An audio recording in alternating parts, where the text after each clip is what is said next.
আমি চলে এসেছি পেনা গার্সিয়াতে।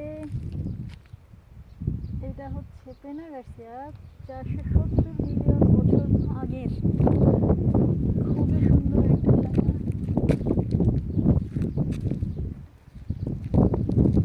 Very very very nice view.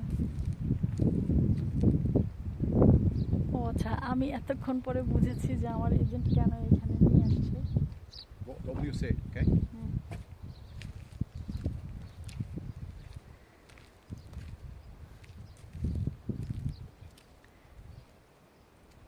Basically হচ্ছে এই জায়গাটা দেখানোর জন্য আমিও চিন্তা করতেছিলাম যে আল্লাহ এই ব্যাটা যাইতেছে কই, কি জায়গা হারায় ফেলছে নাকি। আসলে তা না, এই হচ্ছে পেনা গার্সিয়ার ড্যাম।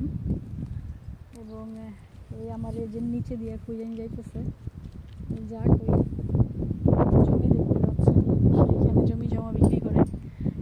আমার তাতে কিছু যায় আসে না। আমি এখন এটা দেখতে পাচ্ছি, এই হচ্ছে আমার পেছনে হচ্ছে ক্যাসেল। মরা আমার এমনই কপাল খারাপ, যখন পেনা গার্সিয়া সেটা হচ্ছে আমার মোবাইলের চার্জ শেষ। এটা শেষ হয়ে গেলে আরেকটা ভিডিও।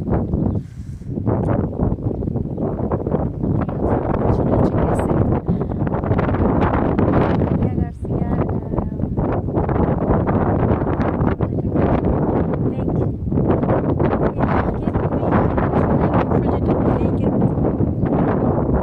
লেক। সেখানেই হচ্ছে আমি জমি দেখতে গিয়েছি।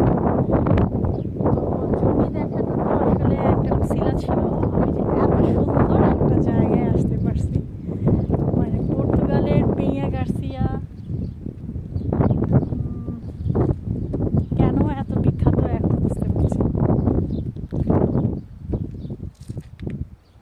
পাহাড়, পানি,